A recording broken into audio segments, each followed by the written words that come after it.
Paradigma orientado a objetos. ¿Por qué programar bajo el paradigma orientado a objetos? Yang y colaboradores en el año 2019 afirman que muchas empresas hoy en día están usando este paradigma para desarrollar software. Sus diversas características de la programación orientada a objetos, como la herencia, el encapsulamiento, hacen posible y facilitan la reutilización de los componentes. Asimismo, permite una fácil mantenibilidad de todos los sistemas de aplicaciones que tiene la empresa, todos los sistemas de información. Es por eso que las industrias hoy en día están optando desarrollar sus aplicaciones bajo este paradigma. Sin embargo, hay otros paradigmas de desarrollo de software en las cuales, según el escenario, según su aplicabilidad, podemos elegir. ¿Qué es un paradigma? Un paradigma es la forma como tú entiendes la realidad, ya sea en base a teorías o influenciadas por tu cultura. Otros términos para definir paradigma podemos referirnos a la filosofía de programar, tu estilo de programación o los principios de programación, en cuáles son las características de ese paradigma, o también llamado estándares de programación.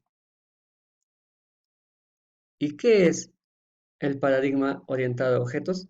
Cuando programamos bajo este paradigma, debemos centrarnos en los objetos y sus interacciones entre estos objetos. Los objetos se comunican entre sí.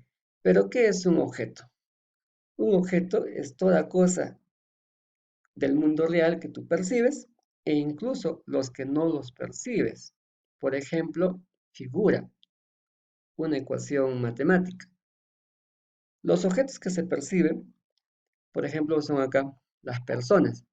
Estos objetos con características comunes son agrupados en una clase, en una estructura llamado, que en este paradigma se le denomina clase.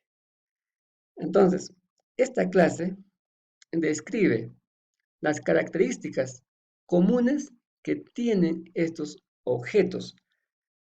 Estas características son básicamente dos: atributos y operaciones. A los atributos también se les llama propiedades, datos. ¿Qué datos voy a recoger de estos objetos personas? Su nombre, el sexo o la edad.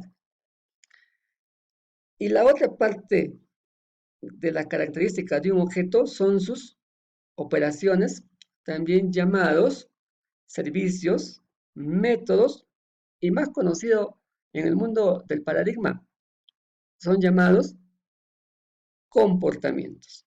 ¿Cuál es su comportamiento de estos objetos? Por ejemplo, todas las personas nos movemos, comúnmente todas las personas comemos, dormimos. Entonces, son comportamientos comunes que tienen estos objetos. A este proceso que acabamos de hacer se le llama abstracción.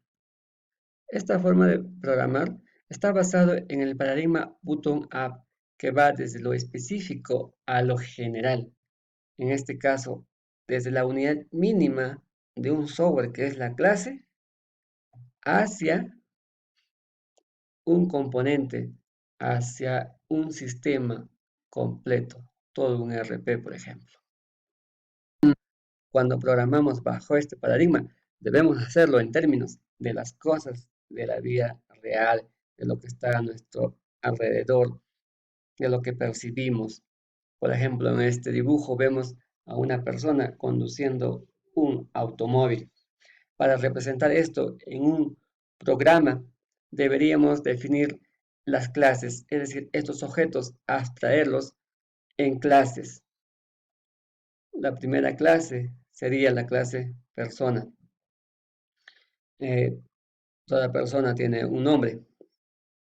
El dato que vamos a recoger sería el nombre. Las acciones que está haciendo, veo que está alegre, riéndose. El otro objeto sería el objeto carro. El objeto carro, los datos que necesitamos, por ejemplo, la placa del vehículo. También necesitamos saber la aceleración, la velocidad con la que está yendo ese vehículo. Entonces, estos objetos hemos dicho que se interactúan entre ellos, se comunican entre ellos. Para comunicarse se hace a través de sus métodos. Es decir,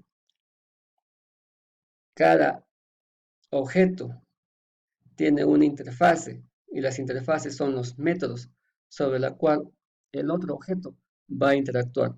Por ejemplo, aquí tenemos que la persona está interactuando con el carro. Le está diciendo acelera. Atención aquí. ¿Quién tiene? ¿Quién tiene esa función, esa característica de acelerar? ¿La persona o el carro? La característica o la función, la responsabilidad también se le llama, el comportamiento de acelerar lo tiene el carro. En el carro hay que implementar esa función, no en la persona, aunque la persona puede correr, es otra cosa. Pero el carro es la que tiene esa función. Miren, la función de acá de persona, ¿qué es? Reír, sonreír. Llegamos al corazón de esta presentación. Las características del paradigma orientado a objetos o de la programación orientado a objetos. La primera característica, principio, es la abstracción. Como ya dijimos, la abstracción es el proceso de observar los objetos del mundo real con características similares y agruparlos en una clase. Ese es el proceso de abstracción. Hay que identificar qué datos vamos a guardar de esos objetos, qué comportamientos tienen esos objetos, qué comportamientos en común, qué datos en común tienen esos objetos. La otra característica es el encapsulamiento. Por ejemplo, cuando la persona interactúa con el objeto carro tiene la función de acelerar a través de un pedal. Este pedal viene a ser la interfaz para que el otro objeto, en este caso la persona, pueda acelerar al vehículo. Pero nosotros no necesitamos saber de detalles para acelerar. Lo podemos hacer con solamente pisar el pedal y el carro acelera. ¿Qué hace internamente para acelerar? No nos interesa ahorita. Es esa complejidad, esa capacidad de ocultar la complejidad, se le llama encapsulamiento. Es decir, no le interesa al que va a usar esa interfaz, ¿no? Que es el método, en este caso a la persona. La persona no tiene un mecánico para saber cómo se realiza la aceleración del vehículo. Muy bien, el siguiente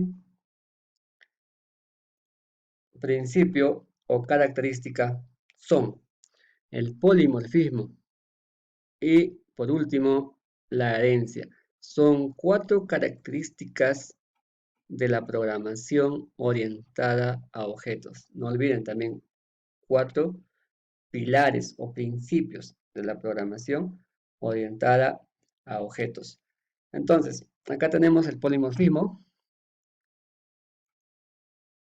que son las poli, muchas, y morfismo, muchas formas. Es la capacidad que tiene este objeto, en este caso el perro, de comportarse. Puede comportarse más de una forma, dos, tres, n formas, de acuerdo a las circunstancias. A eso se le llama polimorfismo.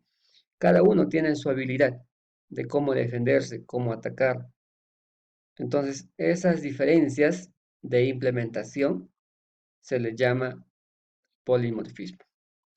A su vez, también tenemos las herencias. Las herencias extiende al hijo todo lo que tiene el padre, tanto sus atributos como sus operaciones.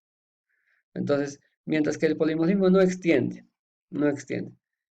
solamente facilita el comportamiento distinto de ese mismo objeto. ¿Ok? Estos dos perros son el mismo perro. Acá tenemos otro ejemplo de herencia. Por ejemplo, el clásico que siempre vamos a trabajar es con esta herencia. Un usuario es una persona, un cliente es una persona.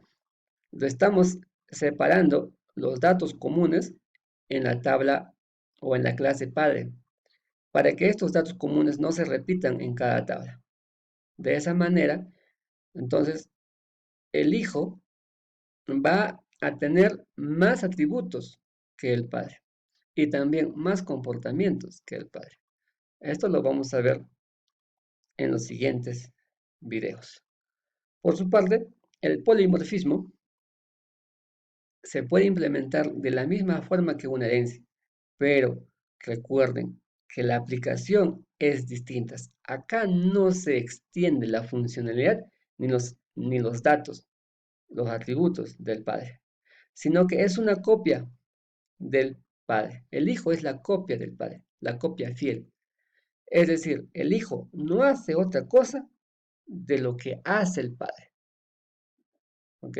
Mientras que en la herencia sí, el hijo hace más cosas de lo que hace el padre. Y acá el padre solamente come, pero acá el hijo ¿qué hace? Se loguea, cierra sesión. El hijo cliente, ¿qué dice? Agrega, ¿no? Y realiza el pago. Acá en polimorfismo, no. El hijo hace lo mismo. Si el papá pinta, el hijo pinta. ¿Ok? Claro, tiene más cosas, más atributos, pero estos atributos son para él nada más. Es decir, tal vez necesita hacer una operación y necesita un dato más, una variable más, entonces ahí colocas esa variable. ¿Listo?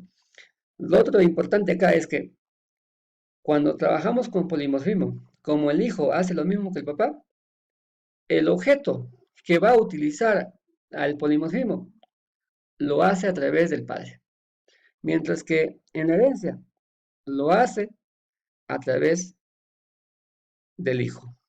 ¿Ok? En la herencia, acá está al revés. Disculpen, acá está al revés.